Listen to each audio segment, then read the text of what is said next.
আমি এই মুহূর্তে গালে হাত দিয়ে দাঁড়িয়ে আছি আজিজ মামার চায়ের দোকানের পিছনে। কিছুক্ষণ আগে শ্রাবণীর বড় ভাই আমাকে হালকার উপর ঝাপসা ডলা দিয়ে গেছে, যাকে সহজ বাংলায় বলে দুই গালে দুইটা কোষের থাপ্পড়। আমার অপরাধ ছিল, আমি আজ শ্রাবণীকে রিক্সায় চুমু খেয়েছিলাম, যদিও শ্রাবণী রাজি ছিল না, আমি জোরে করে চুমু খেয়েছি। তারপর শ্রাবণীর কি একটা কমন সেন্স নেই, এ কথাটা নিজের বড় ভাইয়ের কাছে শেয়ার করতে হবে।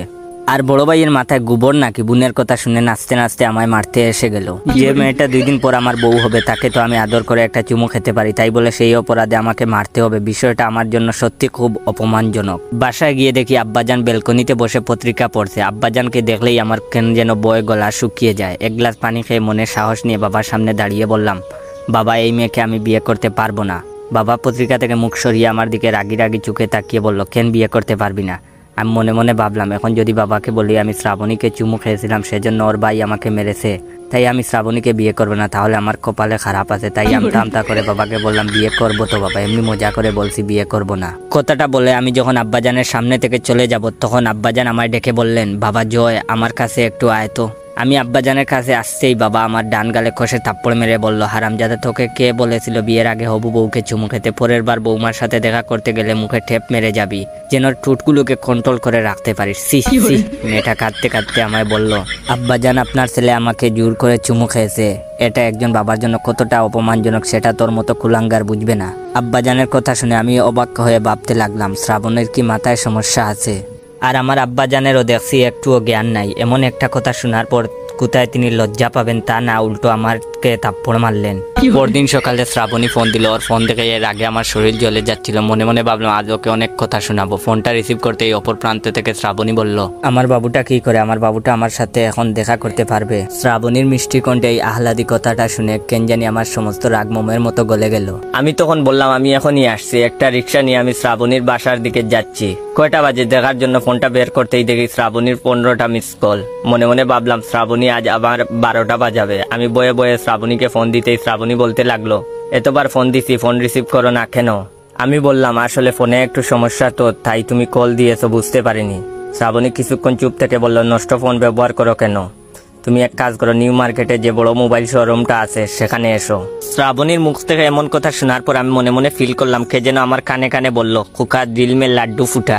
আমি মোবাইল থেকে সিম কার্ডটা বের করে আমার মোবাইলটা ডাস্টবিনে ফেলে দিলাম। আর মনে মনে ভাবতে লাগলাম, শ্রাবণী মেয়েটা সত্যি খুব ভালো। শোরুমে ঢুকতেই শ্রাবণী একটা আইফোন দেখিয়ে বলল, জয় এটা তোমার পছন্দ হয়? আইফোন দেখে আমি আবারও ফিল করলাম কে যেন আমার কানে কানে বলছে, কুকা দিল মে দুসরা লাড্ডু ফুটা।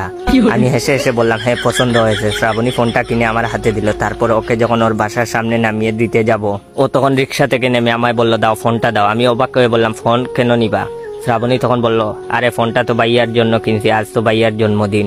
এই কথাটা শোনার পর কেউ একজন আমার কানের কাছে বলল, কুকা বেম্বু সাইজ কিতনি হে? আমি মনে মনে বললাম, বহুত বুড়া সাইজ হে। আমি আমার ফোনটা যে ডাস্টবিনে ফেলেছিলাম তাড়াতাড়ি সেই ডাস্টবিনের কাছে আসলাম, কিন্তু ফোনটা পাচ্ছি না। হঠাৎ মনে হলো আমি তো ফোন থেকে মেমোরি কার্ডটা খুলিনি। এই মেমোরি কার্ডে আমার আর আমার গার্লফ্রেন্ড সাইমায়ের কিছু অন্তরঙ্গের মুহূর্তের ভিডিও আছে। এই ফোনটা যদি কেউ পেয়ে যায় আর ভিডিওটা কেউ যদি ফেসবুকে দিয়ে দেয় তাহলে তো আমার অবস্থা খারাপ হয়ে যাবে। আমি তাড়াতাড়ি ডাস্টবিনে আমার ফোন পাগলের মতো খুঁজতে লাগলাম। ডাস্টবিনে আমার খুঁজাখুঁজি দেখে অনেকজন আমার ভিড় করে দাঁড়িয়ে আছে। অনেকে খুঁজাখুঁজির পর আমি ফোনটা পেলাম না। ক্লান্ত শরীরে বাসায় ফিরলাম। মা আমাকে দেখে নাক চেপে বললো, তুই ময়লা থেকে উঠে এসেছিস নাকি? আর তোর বাবাকে তো ফোনে পাচ্ছি না। আমি মাকে বললাম, বাবাকে পরে খুঁজে বের করো, আগে আমাকে এক গ্লাস শরবত করে দাও। সোফায় বসে টিভি অন করতেই দেখলাম আমাকে আর বাবাকে একসাথে খবরে দেখাচ্ছে। আর রিপোর্টার বলছে উনি হলেন চৌধুরী সাহেব। উনার টাকার পাহাড় থাকলেও উনার সন্তান আজ অবহেলিত। উনার সন্তান ঢাকা শহরের বিভিন্ন ডাস্টবিনে খাবারের সন্ধানে ঘুরে বেড়ায়। ইতিমধ্যে চৌধুরী সাহেবকে পুলিশ গ্রেফতার করেছে। উনি তার সন্তানকে কিভাবে অত্যাচার করে তার একটা ভিডিও আপনাদের দেখাচ্ছি। ভিডিওতে দেখলাম গতকাল বাবা যে আমার থাপ্পড় মেরেছিল সেটাকে যেন ভিডিও করে ওদের দিয়েছে।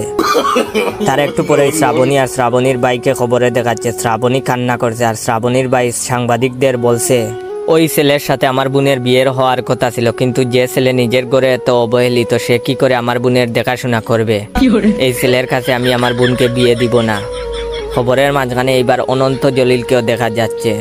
অনন্ত জলিল বলছে, আমি ছেলেটার ভিডিও দেখেছি, খুব কষ্টদায়ক ভিডিও। খাবারের সন্ধানে ছেলেটা পাগলের মতো ডাস্টবিনে খাবার খুঁজছিল। আমি কথা দিচ্ছি, আমি ছেলেটার কর্মসংস্থানের ব্যবস্থা করব। না আর সহ্য করা যায় না। আমি টিভিটা বন্ধ করে তাড়াতাড়ি থানায় গেলাম। অনেক কষ্টে বাবার জামিনের ব্যবস্থা করলাম। ওসি সাহেব আমাকে দেখে কাঁদতে কাঁদতে বলল, এমন সন্তান যেন ঘরে ঘরে জন্মায়। বাবা এত অত্যাচার করার পরেও বাবাকে মুক্ত করতে সন্তান ঠিকই এগিয়ে এসেছে। জেল থেকে ছাড়া পেয়ে বাবা আমাকে দেখেই বলল, আমি আজ ইতিহাস করব। বাবার হাতে ছেলে খুন, তোর মতো কুলাঙ্গারের বেঁচে থাকার অধিকার নেই। আমি দৌড়াচ্ছি আর আমার পিছনে বাবা, আর বাবার পিছনে কিছু সাংবাদিক যাদের খেয়ে দেয়ে কোনো কাজ নাই। আর ভিডিওটা কেমন লাগলো অবশ্যই শেয়ার করে জানাবেন। ইদানিং দেখি আমার ফেক অ্যাকাউন্টগুলোতে আমার অ্যাকাউন্টের চেয়ে বেশি লাইক কমেন্ট আসে। এগুলা দেখার পরে অনেক কষ্ট লাগে। আমি এত কষ্ট করে ভিডিও বানাই আর আমার আইডিতে লাইক কমেন্ট কম। যাই হোক, আমার অ্যাকাউন্টের নাম বাইসা বনফায়ার আর ইউজার নেম ইয়োর জয়। ভিডিওটা ভালো লাগলে অবশ্যই বাইকে ফলো দিয়ে রাখবেন। সবসময় বিনোদনমূলক ভিডিও পাবেন। ধন্যবাদ। এক বিএফ গেছে জিএফকে নিয়ে নদী দেখতে। হঠাৎ জিএফ নদীতে পড়ে গেল। অতঃপর বিএফ কাঁদতে লাগলো। বিএফের কথা শুনে এক জলপরি উঠে এসে বলল, এই বালক কাঁদছো কেন? বিএফ বলল, আমার জিএফ নদীর জলেতে পড়ে গেছে তাই কাঁদছি। জলপরি বলল, আচ্ছা অপেক্ষা করো, আমি তোমার জিএফকে এনে দিচ্ছি। এই বলেই জলপরি জলেতে ডুব দিল। অতঃপর জলপরি নিয়ে এলো এক কালো মেয়েকে। জলপরি বলল, এটা কি তোমার জিএফ? ছেলেটি বলল, আরে না। এরপর আপনি কি ভাবছেন? সেই কাঠুরিয়ার কথা যে কিনে একে একে 3টা কুড়াল এনেছিল। এখানেও কি জলপরি আরেকটা সুন্দর মেয়ে তুলবে? কিন্তু না। জলপরি বিএফকে একটা থাপ্পড় দিয়ে বলে, হারামজাদা ভালো করে দেখ, এটাই তোর জিএফ। জলে পড়ে মেকআপ ময়দা উঠে গেছে। ভিডিওটা কেমন লাগলো অবশ্যই কমেন্ট করে জানাবেন। আর মেকআপ সুন্দরীরা দয়া করে গালাগালি করবেন না। আপনারা যেইভাবে আটা ময়দার দাম বাড়াইতেছেন, আরো কিছুদিন গেলে আর মনে হয় আটার রুটি খেতে পারবো না। আপনি কি জানেন মেয়েদের ফেসবুক আইডির নাম যা হয় আর তারা আসলে যা করে? অবুজ বালিকা গিয়ে দেখো 3 বাচ্চার মা। রাজকুমারী গিয়ে দেখো নদীর পাড়ে বাড়ি।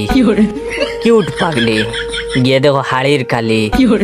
অচেনা মেয়ে গিয়ে দেখো রাস্তাঘাটে সবাই চেনে। রাজকুমারের অপেক্ষায়, অথচ গিয়ে দেখো সে প্রেমিকের বুকে মাথা রেখে ঘুমায়। তুমি শুধু আমার গিয়ে দেখো সে কতজনের। তুমি কি আমার হবে? গিয়ে দেখো একজনের হয়ে গেছে। আজও তোমায় ভালোবাসি। এটা শুধু দেখানোর জন্য। অচিনপুরের মহারানী গিয়ে দেখো সে কার বাড়িতে গরুর গাছ কাটছে। বাবার রাজকুমারী, এটা মানা যায় না। অবুঝ মেয়ে গিয়ে দেখেন বেঁকে বেঁকে বসে আছে। পরিবারের ছোট মেয়ে, এটা আসলে হাজার শয়তানের লিডার মায়াবী রাজকুমারী। এই কাকিমা আসলে বেশি কথা বলে। স্বপ্নের রাজকুমারী, সে তো দিনের বেলা স্বপ্ন দেখে, রাতের বেলা 10-12 জনকে সেকা দেয়। তার কপালে বুড়ো টাকলাই জুটবে। ইতি আরো অনেক কিছু আছে, থাক বললাম না মানবতার খাতিরে।